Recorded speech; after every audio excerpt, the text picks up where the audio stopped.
बसिन साहब सुप्रभात, स्वागत है। पहले तो ये बताएं कि शुक्रवार को अच्छा खासा हम 16,800 पे पहुंच गए थे, लेकिन वहां से मतलब टिके नहीं, नीचे आ गए।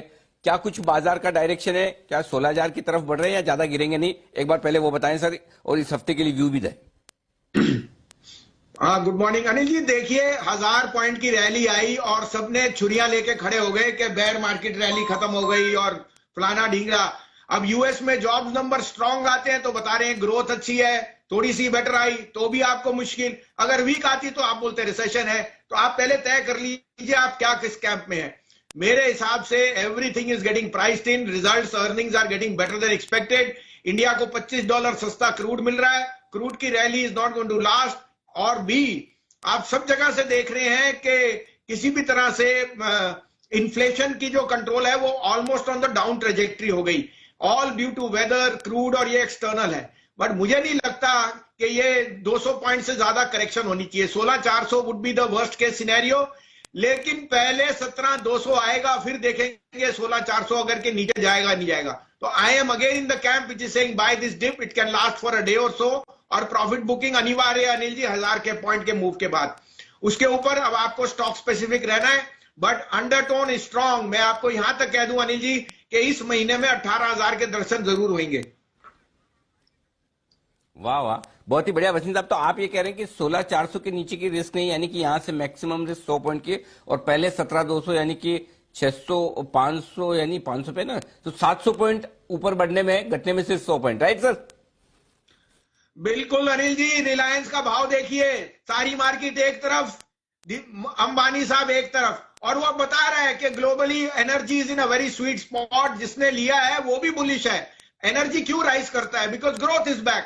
तो there is a divided camp between both side. सब इसी तरफ में है कि मंदी आएगी, और तो मंदी आएगी आपके खरीदने के लिए, और मंदी आपको परसीव करनी है। अब मंदी का बाउट एक बार हो गया, रोज रोज वही दिन और रोज रोज वही चीज नहीं आता, शेर आएगा शेर आएगा।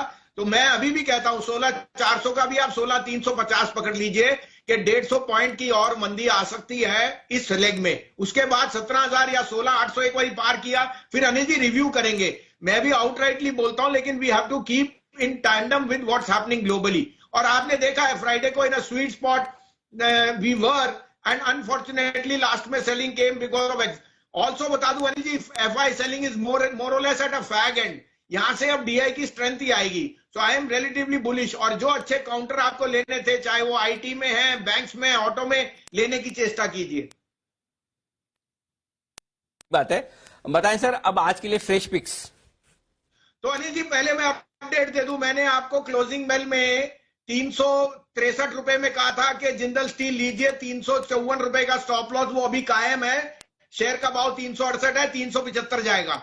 दूसरा मैंने कहा था बंधन बैंक लेना 321 रुपए में, 314 का स्टॉप लॉस, 330 का टारगेट, ये दोनों कायम है। मैं अब कहता हूं गेल लीजिए। GAIL is the biggest beneficiary of riding crude and LNG.